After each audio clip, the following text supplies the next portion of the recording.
Goeiedag, ek groet jou in die kosbare naam van Jesus Christus. Vrees beteken nie altyd dat jy iets verkeerd doen nie. Dit kan kom wanneer jy iets nuuts aanpak of onseker of ongemaklik is oor 'n sekere iets.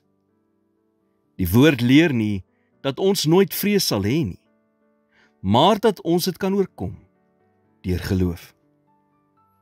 Onthou jy wat het Dawid gesê in Psalm 23?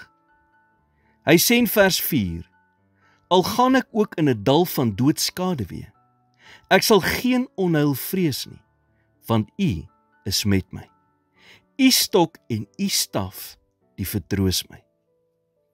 Vrees gaan kom, maar dit hoef jou nie te beheer nie. Nie wanneer jy weet, God is met jou nie. Die grootste geleenthede in hierdie lewe kom dikwels vermom as die grootste uitdagings. En dis nie per ongeluk nie, want God gebruik daardie oomblikke om jou geloof te versterk. Maar vrees wil jou stop. Vrees sê dit is veiliger om te bly waar jy is. Vrees sê, wat as dit nie werk nie? Maar God sê, moenie bang wees nie. Ek is met jou. Jy loop nie alleen deur hierdie seisoen nie. Dalk staan jy vandag voor 'n verhoudingsbesluit, 'n nuwe stap in jou loopbaan, of dalk 'n skuif wat effens gewaagd voel. En dit voel vir jou asof jy op 'n plek is waar jy ver is van waar jy veilig gevoel het, maar ook nog nie is waar jy moet wees nie.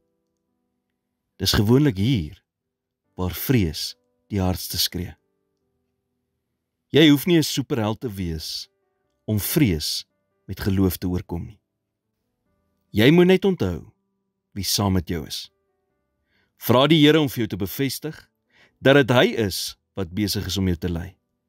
En as dit is, selfs al voel die volgende stap gewaagd, kan jy met moed vorentoe beweeg.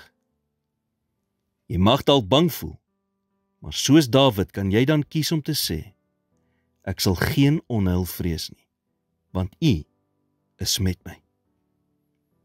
Here, selfs wanneer ek bang is, sal ek kies om U te vertrou.